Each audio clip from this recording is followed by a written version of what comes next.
అందరికీ తెలుసు కదా! రీసెంట్‌గా రఘురామ అసెంబ్లీ సమావేశాల్లో మాజీ సీఎం జగన్మోహన్ రెడ్డిని అయితే పలకరించడం జరిగింది.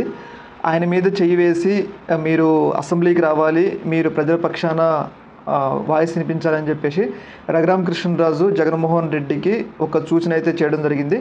దానికి జగన్మోహన్ రెడ్డి కూడా అంగీకరించడం జరిగింది కదా! అయితే ఈ యొక్క ఎంటైర్ విషయాన్ని ఇవాళ డిప్యూటీ సీఎం పవన్ కళ్యాణ్ గారు అసెంబ్లీలో మాట్లాడడం జరిగింది. మిమ్మల్ని చంపాలని చూసినా, మీకు హాని చేసినా గానీ మీరు పెద్ద మనసుతో జగన్మోహన్ రెడ్డి పలకరించిన విధానం చాలా మంచిగా ఉంది.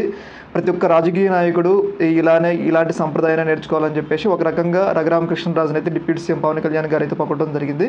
మీకు హాని చేయాలని చూసినా అలాంటివేవి మనసులో పెట్టుకోకుండా మీరు మంచిగా పలకరించి ఇదంతా చేసిన విధానం అంటే జగన్మోహన్ రెడ్డికి విశేష చెప్పిన విధానం చాలా మంచిగా ఉందని చెప్పేసి డిప్యూటీ సీఎం పవన్ కళ్యాణ్ గారు రఘురామని అయితే పొగడడం జరిగింది. ముఖ్యంగా రఘురామకృష్ణరాజు చాలా మంచి వ్యక్తి అని చెప్పేసి అందరూ ఇలాగే ఉండాలని చెప్పేసి డిప్యూటీ సీఎం పవన్ కళ్యాణ్ అయితే కోరడం జరిగింది.